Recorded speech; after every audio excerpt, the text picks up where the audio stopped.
Hello there, this is Mikhail or Michael speaking. Today I will cover the changes that occurred in the last 48 to 24 hours. And we will start with the north of Bakhmut. Here Russians are attacking Irnilevchenko Street, Tulbina Street and Chernikovskого Street. The fighting for the post office and Olympic school here is going on as of right now. So it is safe to say that this whole area is an active battlefield. Then we go here. A lot of talks have been about this area. Some say it is ex-military base and others say it's a garage cooperative. Now, it's possible that both of those people are correct because this is probably an old military base repurposed as a garage cooperative. But anyway, Russians here are attacking from three directions. They are attacking here, as well as they are attacking from Kraina Street and also from here in attempt to capture this entire area. Big Russian success happened here, to the west of this rail line. In the last 24 hours, Russians had captured about this much territory.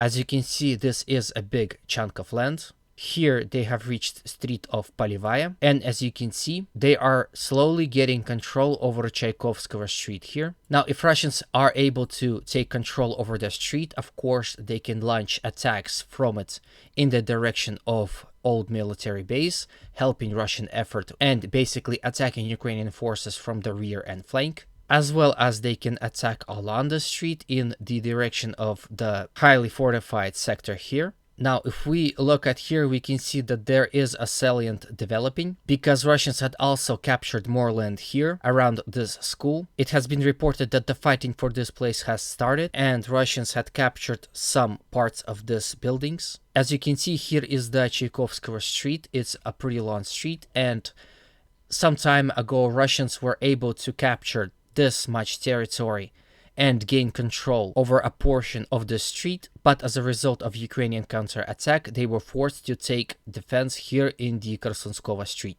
However, if Russians are able to take control over this school, they would not only be able to control this street, thus cutting it off physically. If we zoom out and assume that Russians are successful here and they capture this much land, you can see that there are now two salient that are developing for the Ukrainian forces, one here and one here. And with simultaneous Russian attacks from here and here, Ukrainian forces in this salient can be compromised, as well as Russian attacks from here and here would compromise Ukrainian forces within this sector. At some point, Ukrainian forces will probably be forced to take first defense along this street here.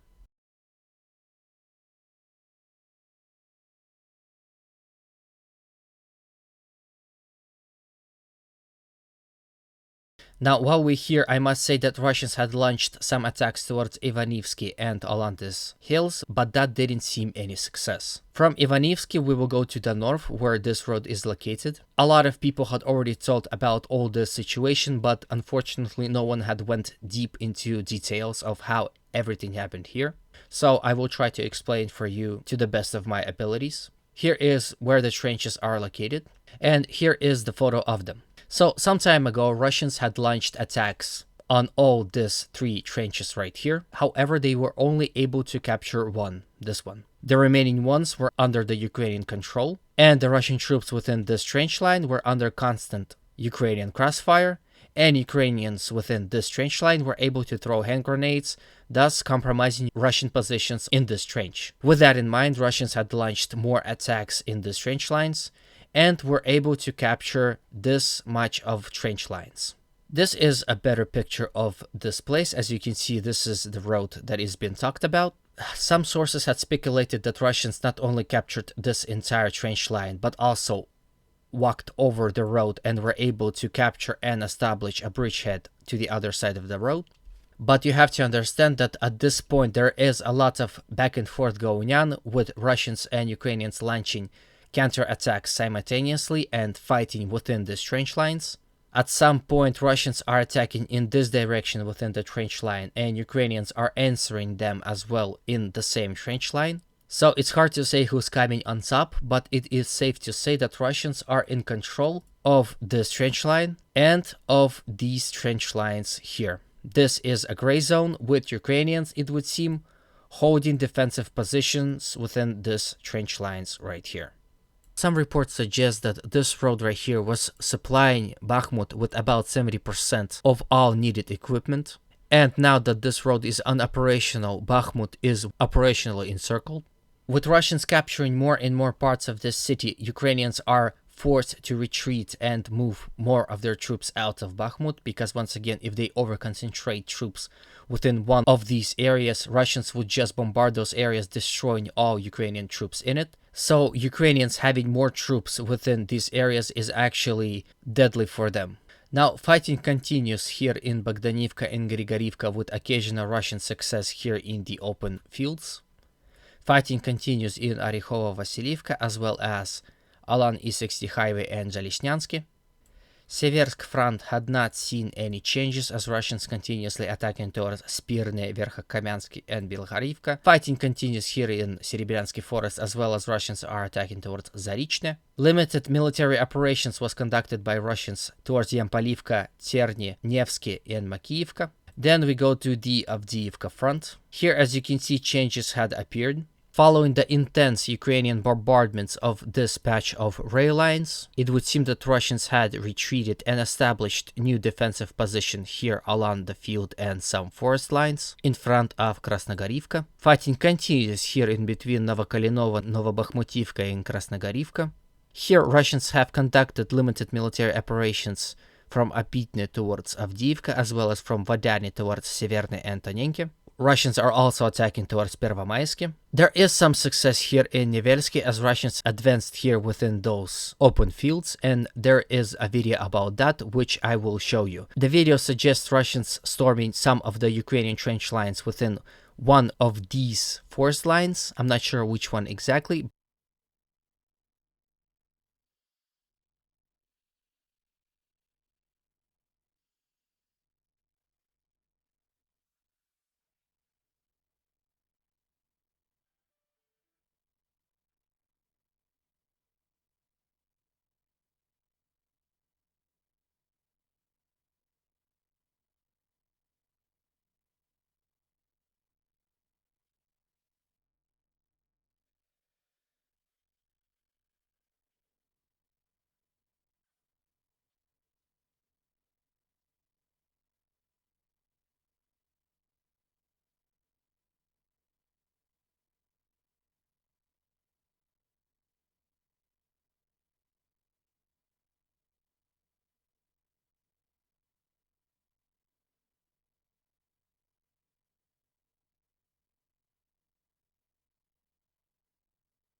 From Nevelsky we go to Marinka. Here fighting continued within the center of Marinka, as well as Russians had conducted some limited military operations towards Pobeda. I also have a video of the battle in Marinka for you, so here you go.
So here you can see the example of Russian tactics that is being employed within both Bakhmut and in other cities. If advancing Russians understand that there is a building in which Ukrainians are taking refuge, they will basically destroy it with tanks and only then move in with infantry.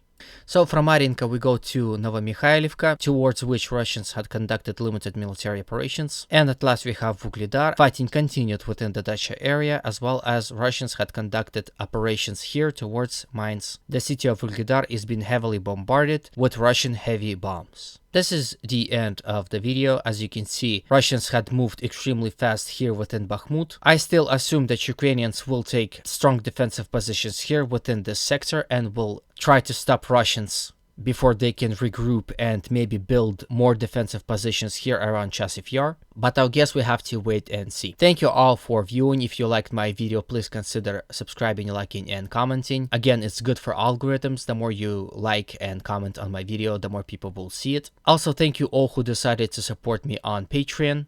As always, humanity calls me to condemn all violence against human beings. Have a great day, and always remember, Russia will be free.